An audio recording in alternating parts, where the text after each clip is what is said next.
warahmatullahi wabarakatuh. Bismillahirrahmanirrahim. Alhamdulillahi rabbil alamin wal aqibatu lil muttaqin wala udwana illa 'alal zalimin. Ashhadu an la ilaha illallahul malikul haqqul mubin wa ashhadu anna Muhammadan abduhu wa rasuluhu shadiqul wa'dil amin. Amma ba'du. Hadirin jamaah sholat duhur Masjid Raya Al-Jabar yang saya hormati dan Allah muliakan. Pada kesempatan siang hari ini, marilah kita sama-sama untuk selalu memanjatkan puji dan syukur kita ke hadirat Allah Subhanahu wa ta'ala. Allah yang telah memberikan kenikmatan kepada kita semuanya, terutama nikmat yang paling besar yang patut kita syukuri, yaitu nikmat iman, nikmat Islam, serta nikmat sehat lahir dan batin. Sehingga pada kesempatan hari ini, alhamdulillah kita ditakdirkan bisa melaksanakan sholat duhur secara berjamaah dan di awal waktu. Patutlah kita bersyukur dan patutlah kita pertahankan sholat kita, karena pada hakikatnya sholat itu merupakan satu amal ibadah yang sangat luar biasa. Kalau kita bandingkan di antara amal-amal ibadah kita, ternyata sholatlah yang paling utama. Baginda Rasulullah Muhammad sallallahu alaihi wasallam, beliau menyampaikan dalam sebuah hadisnya bahwa sholat itu merupakan satu amal yang nanti akan pertama kali Allah tanya kepada kita.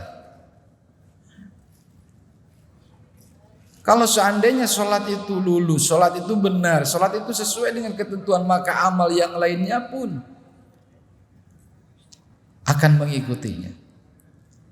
Tapi kalau sebaliknya, kalau sholatnya rusak, sholatnya tidak sesuai dengan ketentuan, maka amal yang lainnya pun akan mengikutinya.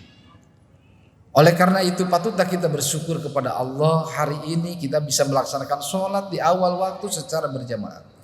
Terutama hari ini, di bulan ini, bulan Rajab, yang mana baginda Rasulullah Muhammad sallallahu alaihi wasallam mendapatkan perintah yang sangat luar biasa, yaitu ibadah sholat. Kemudian hadirin yang saya hormati dan Allah muliakan, di samping sholat itu merupakan amal ibadah yang nanti akan pertama kali Allah pertanyakan kepada diri kita di yaumil qiyamah. Yang kedua, kata baginda Rasul, sholat itu merupakan perbuatan atau amal yang paling dicintai oleh Allah Subhanahu wa ta'ala. Salah seorang sahabat bertanya kepada baginda Rasulullah, "Ya Rasulullah, ayyul a'mal ahabu ilallah?" Amal apa, perbuatan apa yang paling dicintai oleh Allah Subhanahu wa ta'ala? Maka baginda Rasul menjawab, as-salatu ala waktiha. Amal atau perbuatan yang paling dicintai oleh Allah Subhanahu wa ta'ala yang pertama itu adalah salat tepat di waktunya. Dan hari ini alhamdulillah kita bisa melaksanakannya. Mudah-mudahan terus dan seterusnya kita bisa menjaga sholat tepat pada waktunya. Sholat tepat waktunya itu adalah merupakan amal yang paling dicintai oleh Allah Subhanahu wa ta'ala. Summa ayun ya Rasulullah. Kemudian amal apa lagi ya Rasulullah setelah sholat tepat waktu, amal yang paling dicintai oleh Allah?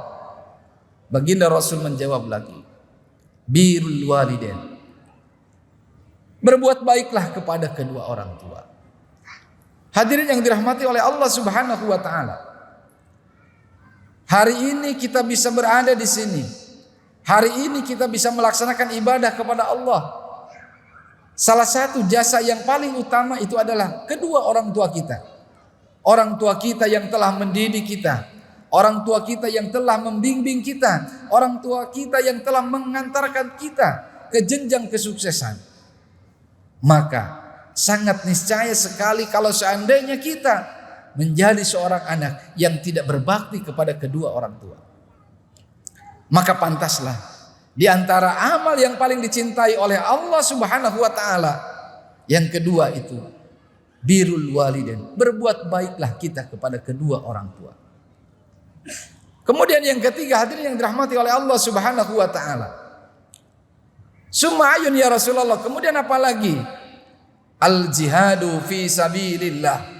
Amal yang paling dicintai oleh Allah setelah sholat tepat waktu, kemudian berbuat baik kepada kedua orang tua. Maka yang ketiga, amal yang paling dicintai oleh Allah Subhanahu wa taala, yaitu melaksanakan jihad di jalan Allah Subhanahu wa taala. Hadirin yang dirahmati oleh Allah Subhanahu wa taala, berbicara masalah jihad, memerangi. Hari ini saudara-saudara kita yang ada di Palestina, yang ada di Suriah, mereka sedang melaksanakan jihad fisabilillah. Tapi pada hakikatnya juga kita juga sedang melaksanakan jihad, dan jihad yang paling besar hari ini yang kita hadapi itu adalah jihadul akbar, jihadun nafsi. Jihad yang paling besar itu adalah memerangi hawa nafsu kita. Terkadang kita mau berbuat kebaikan, kita mesti berjihad dulu. Kita mau melaksanakan sholat secara berjamaah, kita mesti berjihad dulu. Kita mau melaksanakan amal kebaikan, kita berjihad dulu. Dan hakikatnya jihad itu adalah memerangi hawa nafsu yang ada pada diri kita. Dan alhamdulillah kita bisa mengalahkan hawa nafsu sehingga kita bisa melaksanakan sholat duhur tepat waktu secara berjamaah dengan yang sangat luar biasa. Kemudian hadirin yang dirahmati oleh Allah Subhanahu wa taala, berbicara masalah sholat. Sholat itu yang pertama tadi merupakan amal yang paling dicintai oleh Allah. Kemudian sholat itu merupakan amal yang nanti akan yang pertama kali ditanyakan oleh Allah. Yang berikutnya, ternyata sholat itu merupakan tiangnya agama. Seorang muslim, kita beriman kepada Allah, kita beragama kepada Allah, dan agama kita itu harus kita perjuangkan, harus kita pertahankan. Salah satu cara mempertahankan dan memperkokoh agama kita itu adalah dengan cara kita melaksanakan ibadah sholat. As-sholatu imaduddin. Sholat itu tiangnya agama. Waman aqomaha faqad aqomadin. Barang siapa yang mendirikan sholat, maka dia seolah-olah mendirikan agama. Tetapi barang siapa yang meninggalkan sholat, maka seolah-olah dia itu menghancurkan agamanya sendiri.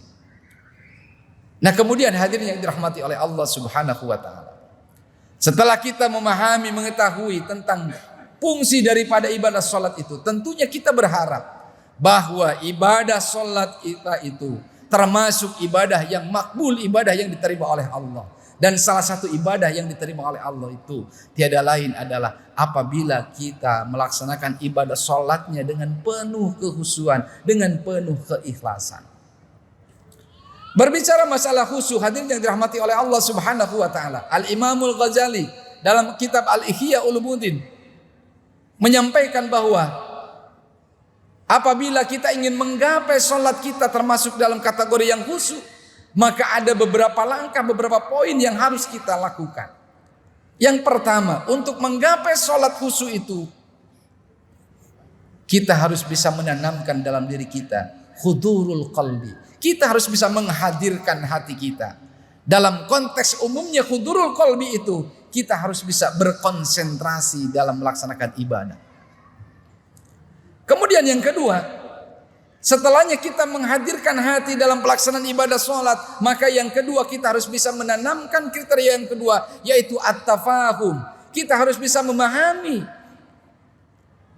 apa yang kita baca, apa yang menjadi pergerakan kita, apa yang menjadi kita bacaan. Kita harus paham akan makna daripada semuanya itu.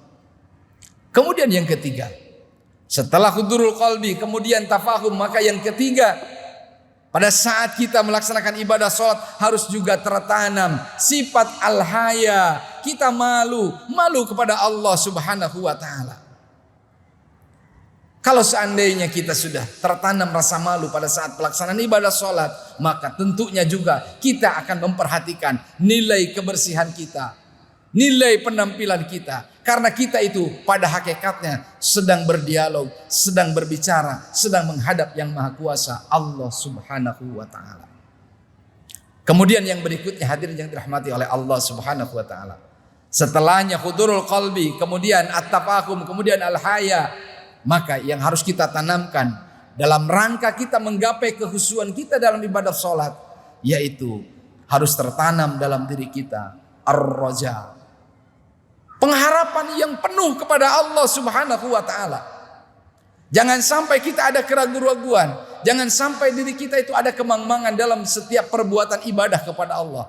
Niscaya segala sekecil apapun yang kita lakukan, Allah yang maha melihat. Sekecil apapun perbuatan kita, maka itu akan mendapatkan balasan dari Allah.